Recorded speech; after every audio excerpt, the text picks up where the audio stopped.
आप कर रहे हैं, ऐसा कुछ नहीं। जो भी होता है वो बिना प्रभु की मर्जी से नहीं हुआ होता है। तो चलते हैं आज कथा की तरफ बढ़ते हैं। कथा में बढ़ने से पहले अगर आप लोग नए हैं और वीडियो को देखते हैं तो मेरी आप सबसे यही रिक्वेस्ट है कि आप लोग वीडियो को देखें, लाइक करें, शेयर करें, सब्सक्राइब करें और कथा का आनंद लें। तो हो सकता है कि जो मैं आप लोगों के सामने ये कथा शेयर कर रही हूँ आप लोगों ने बहुत बार सुना होगा, लेकिन मैं आप लोगों से तभी भी कथा कह रही हूँ। आप लोग बहुत ध्यान से कथा सुने और जितना हो सके अपने बच्चों के साथ अगर कथा सुनेंगे तो उन्हें भी एक ज्ञान मिलेगा और नॉलेज मिलेगी। तो हमें अगर हम सनातन धर्म में हैं तो हम अपने बच्चों को क्यों ना वो सब संस्कार और सभ्यता सिखाने की कोशिश करें जो हमारे भागवत में है, तो हमारे घर के बच्चे भी उस तरह से सीखें।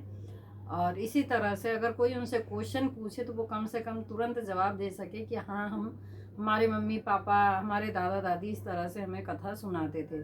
तो जो हमारा सनातन धर्म में आज समझ लो 5500 वर्ष बीत गए हैं, अब भगवान की जो ये कथाएं वर्णन की गई हैं, तो ये हमारे साधु महात्मा इतने तपस्वी होते थे व्यास जी कि इतने तपस्या से करने के बावजूद उन्हें प्रत्यक्ष दिखाई देता था कि रामायण किस तरह से हुआ था, युद्ध किस तरह से हुआ था। तो इस तरह से शक्ति मिल जाती है। तो हम भी अगर इस तरह से मतलब अगर प्रभु का ध्यान लगाएंगे तो एक ना एक दिन सच्चे मन से अगर ध्यान लगाएंगे तो प्रभु जरूर मिलते हैं। तो इसी तरह से आज चलते हैं गजेंद्र भगवान की, मतलब गजेंद्र और मोक्ष की कथा आप लोगों को बताते हैं कि जो गजेंद्र हाथी थे प्रभु उनकी कैसी रक्षा करते हैं। तो आज चलते हैं कथा की तरफ आगे बढ़ते हैं। तो कथा में आगे बढ़ने से पहले आप सभी को राधे राधे।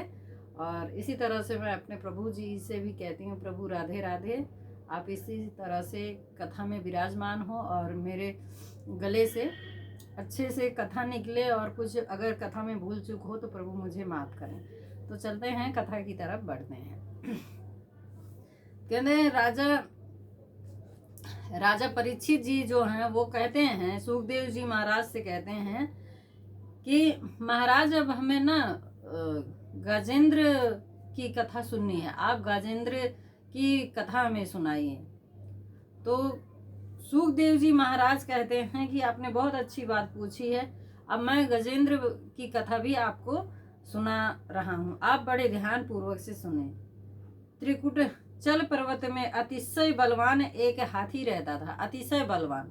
वो ऐसे हाथी थे कि उनके डर से समझ लो शेर है, बाघ है, सारे डर के मारे उनके चिघाड़ से इस तरह से डर जाते थे।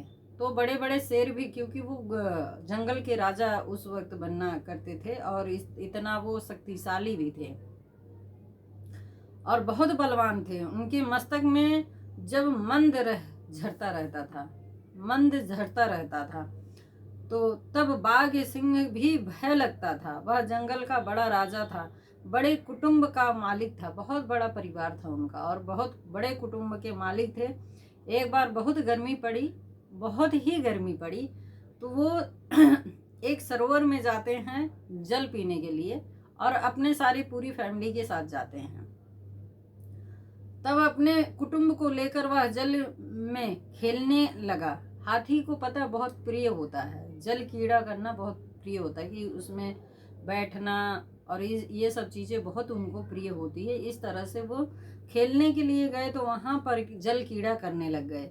प्रिय अनेक हाथियाँ हैं, अनेक बच्चे हैं। अब गज के जो है गजेंद्र के ना बहुत हाथियाँ हैं, मतलब उनकी बहुत पत्नियाँ हैं और बहुत बच्चे भी हैं। इस तरह से जल में खेलने लगा है, सरोवर में कुटुंब के साथ खेलता है। उस सरोवर में एक मगरमच्छ रहता है। अब मगरमच्छ कौन है? वो काल रूपी ही मगरमच्छ है। तो इस तरह से गजेंद्र को पकड़ लेता है। मगरमच्छ की पकड़ से छूटने का प्रयत्न करने लग जाते हैं लेकिन छुड़ा नहीं पाते हैं। मगर जोर जल में बढ़ता है, मगरमच्छ का जो जोर है वो जल में बढ़ता है और हाथी का बल जो है जानवर का वो बाहर बढ़ता है। तो इस तरह से वो खींचे जा रहा है। अब उनकी पत्नियां खींच रही हैं, बच्चे भी खींच रहे हैं, लेकिन गजेंद्र को वो खींच नहीं पा रहे, वो धंसता हुआ चला जा रहा है। अब जब वह धंसता हुआ चला जा रहा है तो सफलता किसी को नहीं मिल रही है। तो धीरे धीरे वह डूबने लगा है। सभी को विश्वास हो गया कि अब ये बचेगा नहीं, ये तो अब मर जाएगा। तो क्या करते हैं, सारे कुटुंब के लोग उनको ना धीरे धीरे छोड़ के चले जाते हैं। इस तरह से अकेला छोड़ देते हैं। और गजेंद्र जो है वहाँ पे देख रहा है कि मैं जिसके लिए चारों तरफ से लड़ता था, जिसके लिए मैं इतना सारी सुख सुविधाएं ढूंढता था, आज वही लोग मुझे छोड़ के चले गए। तो आज मेरे साथ कौन खड़ा है? आज मेरा इतना बड़ा परिवार होने के बावजूद भी मैं आज अकेला हूँ। मेरी रक्षा आज कौन कर रहा है? तो मेरे कुटुंब के लोग भी मुझे आज छोड़ करके चले गए हैं। तो उसकी बुद्धि में प्रकाश हुआ, उसकी बुद्धि में भी प्रकाश हुआ। फिर प्रभु जब कहते हैं ना आपका साथ देना चाहते हैं, तो प्रभु इसी तरह से आपको दिमाग भी देते हैं। तो इस तरह से उसकी बुद्धि में प्रकाश उत्पन्न होता है। प्रकाश किस तरह से उत्पन्न होता है? उसे इस तरह से उत्पन्न होता है, उसे अपने पिछले जन्मों के सारे जन्म कर्म याद आने लग गए। और पिछले जन्म में वो जो नारायण भगवान की स्तुति करता था, वही स्तुति उसके मन में श्रवण होने लग गई। अब वही स्तुति जो है प्रकट होने लग गई। एकांत में ज्ञान प्रकट होता है।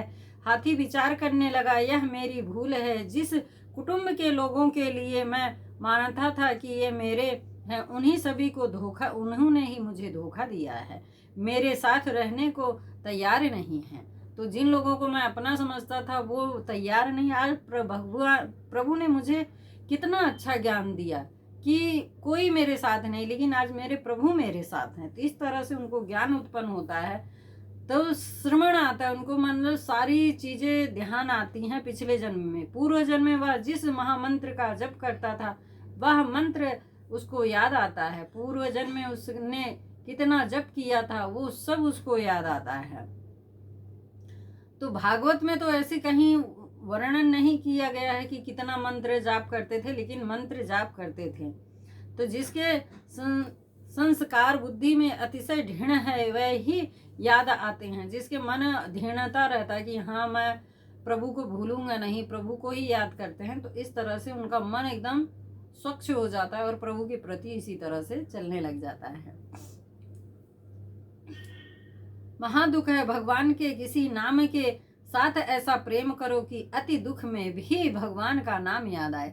जब इंसान को दुख पड़ता है ना, तो भगवान का नाम याद आता है, भगवान श्रवण करते हैं। और देख लो, सुख में आपको प्रभु कभी नहीं आएंगे आपके पास, लेकिन प्रभु दुख में आपको कभी छोड़ते नहीं है अकेला। तो कहते हैं जब आप सुख भोगने चलते हो तो प्रभु आपके सुखों में शामिल नहीं होते हैं, लेकिन अगर आप दुखी होते हो तो प्रभु आपके दुख में जरूर शामिल होते हैं। इस तरह से गजेंद्र के दुख में प्रभु शामिल हुए हैं। मेरे भगवान काल के भी काल हैं, काल भगवान का नौकर है।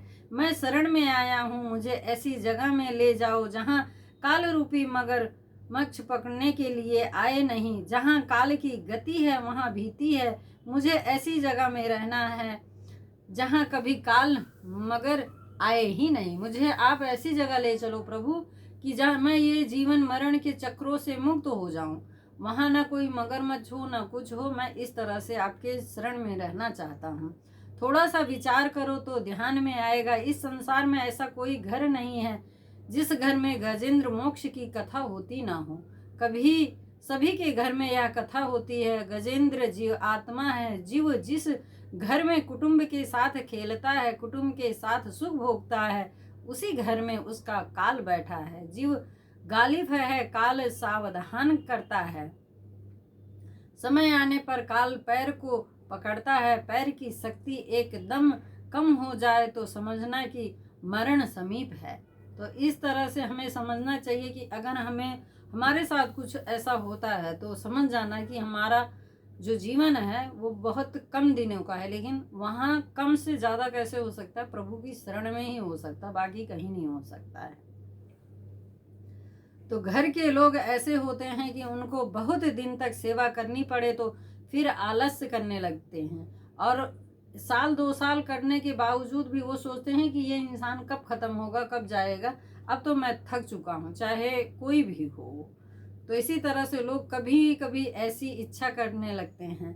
तो गजराज समझ गया कि सभी के लिए मुझे धोखा दिया है, सभी ने मुझे धोखा दिया है, मेरे कुटुंब के लोगों ने मुझे धोखा दिया है, तो कोई मेरे साथ में रहने को तैयार नहीं है। मृत्यु की सैया में मानव हाय हाय करता है, हाथी हरि श्रवण करने लगा है। तो हम जब इंसान मृत्यु सैया पर होता है तो हाय हाय करता है, लेकिन गजेंद्र जो है हाय हाय छोड़ करके वो प्रभु का श्रवण करने, श्रीमान नारायण को याद करने लग जाते हैं। तो इधर श्रीमान नारायण जो है उसकी पुकार सुन के, ध्वनि सुन के, इतनी करुणामयी आवाज सुन करके, इतने करुणा में कौन मुझे पुकार रहा है। तो प्रभु ने कुछ नहीं देखा, तो कुछ नहीं देखा, तो जिसको भीति है उसो को शांति कैसे काल की सभी को भीति है। गजराज व्याकुल होकर के हे गोविंद हे मंदो दमोदर प्रेम से भगवान के नाम का कीर्तन करता है, परमात्मा को पुकारता है, भगवान को दया आती है, भगवान दौड़ते हुए आए हैं सुदर्शन चक्र से, मगरमच्छ को जो है सुदर्शन चक्र से काट देते। काल को काल काटता है। काल मतलब एक काल वो है जो गजेंद्र को अब निगलना चाह रहा था, लेकिन प्रभु जो है काल बन करके खड़े हो गए हैं अपने भक्तों के सामने कि मेरे होते हुए किसी की मजाल नहीं है कि इसे कोई नुकसान पहुंचा सके। तो इसी तरह से प्रभु चक्र लेकर के खड़े हो जाते हैं और चक्र को आदेश देते हैं, और चक्र जो है जा करके मगरमच्छ का जो है गर्दन काट देता है। तो इसीलिए कहते हैं कि जब भी हम कभी दुखी हों या सुख में हों, तभी भी हमें, सुख में हो तो भी हमें प्रभु का ध्यान नहीं भूलना चाहिए। जिस तरह हम दुख में याद करते हैं उसी तरह से हमें प्रभु को सुख में याद करना चाहिए। तो इसी पर एक छोटी सी और कथा आती है कि श्री कृष्ण भगवान जो है छोटे से हैं और मैया के मतलब आंगन में खेल रहे हैं गोदी में। तो इतने में एक जो है महात्मा आते हैं और मैया से कहते हैं, हे मैया, मुझे बहुत पूजा पाठ करते बहुत वर्ष बीत गए हैं, 40 वर्ष बीत गए हैं और मुझे अभी तक प्रभु के दर्शन नहीं हुए। मैंने सुना है कि तेरा लाला भगवान है, हरि है, तो मुझे एक बार उसको दर्शन करा दो। जब तक तुम दर्शन नहीं कराओगी मैं यहाँ से जाऊंगा नहीं। अब ये हट देख करके मैया जो है कान्हा जी के पास जाती हैं, लाला से कहती है, लाला चल के एक महात्मा आए हैं, बहुत ज्ञानी हैं, चल के उन्हें दर्शन दे दे। तो कृष्ण भगवान कहते हैं, नहीं, मुझे नहीं जाना है, मुझे नहीं जाना। देखो, प्रभु की अगर मर्जी नहीं है तो उन्हें कोई टस से मस नहीं कर सकता है। प्रभु सबको जानते हैं कौन कैसा है। तो कहती हैं, मैया कहती तू जानता नहीं है वो बाबा कैसे हैं। तो कान्हा जी कहते हैं, मैया मैं सब जानता हूँ वो कैसा है, वो रोज मुझे घूरता है, रोज इस तरह से करता है, मैं नहीं जाऊँगा। तो मैया सोचती हैं कि ये तो भैया जिद करके बैठ गया है, अब मुझे ही इसको लेकर के जाना पड़ेगा। तो मैया से कहते हैं, मैया मैं उसे नहीं जाऊँ। तो कान्हा यशोदा माता कहती तू कैसे जानता है। तो कहते हैं, मैं उसे रोज देखता हूँ, रोज देख करके ही मैं बता रहा हूँ माँ, इसके अंदर जो है वासना की मतलब वो है कि ये अपने आप को कोई चीज पाना है तो उसी पे ही अटक जाएंगे। वासना मतलब एक वास होता है और एक वासना होता है। वास जो है वो नहीं है, एक पाने की जो इच्छा होती है वो चीज है।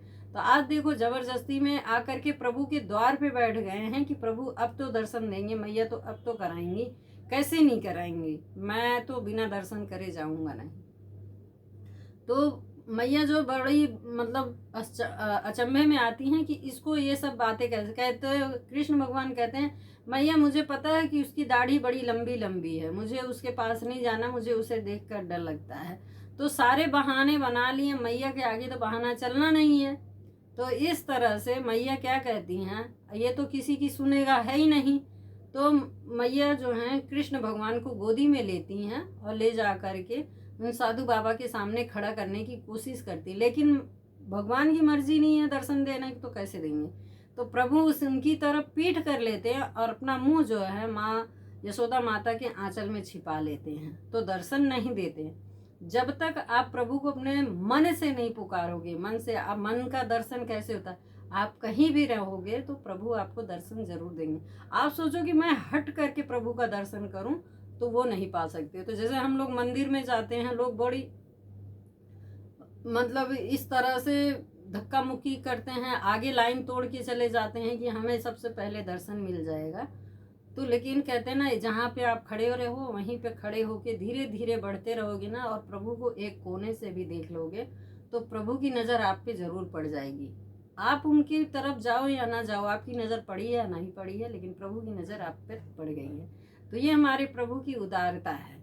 तो इसी सब की जो उदारता है, तो यही मैंने कहा कि जैसे समझ लो गजराज जी का था कि इतनी बड़ी फैमिली होने के बावजूद भी उनके पास कोई उनका साथ नहीं दिया। जब लेकिन ज्ञान आया तो प्रभु ने ही ज्ञान दिया, तो वो मंत्र, पिछले जन्मों का मंत्र भी याद आ गया और प्रभु की शरण में भी चले गए। तो इस पे और भी बातें आती हैं। तो फिर प्रभु से कहते हैं कि जब उन्हें पिछले जन्मों का बात याद आती है गजेंद्र को, तो वो प्रभु से कहते हैं कि प्रभु, मैं आपकी भक्ति इतने वर्षों से करता हुआ है, तो आज ये गजेंद्र का रूप मिला है मुझे। तो पहले तो आपको मेरा, जब उनको मतलब होश आता है तब वो मगरमच्छ वगैरह को प्रभु मार देते हैं, उसके बाद वो रुदन करते हैं, गजेंद्र रोते हैं। तो विष्णु भगवान कहते हैं अब क्यों रो रहे हो, अब तो तुम सुरक्षित हो। कहते हैं नहीं प्रभु, आप आए तो सही, लेकिन उसका उद्धार क्यों करे, आप अपने हाथों से मेरा उद्धार करना था, उसका उद्धार नहीं करता। तो प्रभु ने कहा जो भी मेरा भक्त पुकारेगा मुझे, अब मैं भगवान मतलब भक्त अगर मुझे पुकार रहा है तो मैं अपने भक्त की रक्षा करने के लिए तो आऊँगा, तो मेरे होते हुए तुम्हें कोई हानि नहीं पहुंचा सकता है। तो गजेंद्र कहते हैं कि मुक्ति तो मोक्ष मुझे मिलना था, लेकिन अब मेरी वजह से मेरे पैर अगर ना पकड़ता, मैं आपको ना बुलाता, तो उसको मोक्ष कैसे होती। लेकिन आज उसकी वजह से ही मुझे मोक्ष की प्राप्ति हुई है, मुझे आप मिले हो। तो इस तरह से जाकर के मगरमच्छ का भी मोक्ष होता है, क्योंकि मगरमच्छ अगर उस चीज़ को ना घटित करता तो गजेंद्र अपनी मस्ती में ही रहते और उन्हें ये भान ना होता कि जिसके पीछे ये सब लेकर के कुटुंब चल रहे हो उसमें आपका कोई नहीं। तो वो हमारा सांसारिक जीवन ही ऐसा है, हम कितना भी घूम लें फिर लें कुछ भी कर लें, कितनी भी बड़ी फैमिली क्यों ना हो, लेकिन आपका जो है प्रभु के अलावा कोई नहीं है। वक्त पर कहते ना समय सब कुछ सिखा देता है। तो जब समय आता है तो हम भी एक गजेंद्र की तरह बन जाते और इसी तरह से मगरमच्छ हमें निगलने की कोशिश करता है, तो वहाँ पे प्रभु जरूर विराजमान होते हैं और प्रभु इसी तरह से ज्ञान देते हैं। तो हमें भागवत के जरिए ही ज्ञान मिलता है और इस तरह से हम अपने घर परिवार और बच्चों में अगर सद्बुद्धि सद्भावना प्रकट कर सके तो इससे अच्छी बात क्या है। तो सोचो वो गजेंद्र था कि उसकी पूरी फैमिली ने छोड़ दिया, लेकिन हम अपने बच्चों के साथ भागवत सुन के पढ़ के एक अच्छी कुटुंब बना सकते हैं, जिससे कि हम उतार चढ़ाव वाली लाइफ में रहें या कुछ होता भी है तो हम पूरा परिवार एक मुट्ठी की तरह बनकर रहें। तो ये हमें भागवत सिखाती है। भागवत ये नहीं बताती थी आप अपना कुटुंब छोड़ के चले जाओ, भागवत ये सिखाती है जीवन जीने का तरीका, कि आपके पास कुछ भी नहीं है तो भी आप भगवान का भजन करते रहो, नाम लेते रहो। प्रभु आप तक कुछ ना कुछ उपाय ज़रूर भेजते हैं, प्रभु किसी को खाली नहीं रखते हैं। तो आप लोगों को कैसी लगी कथा कमेंट बॉक्स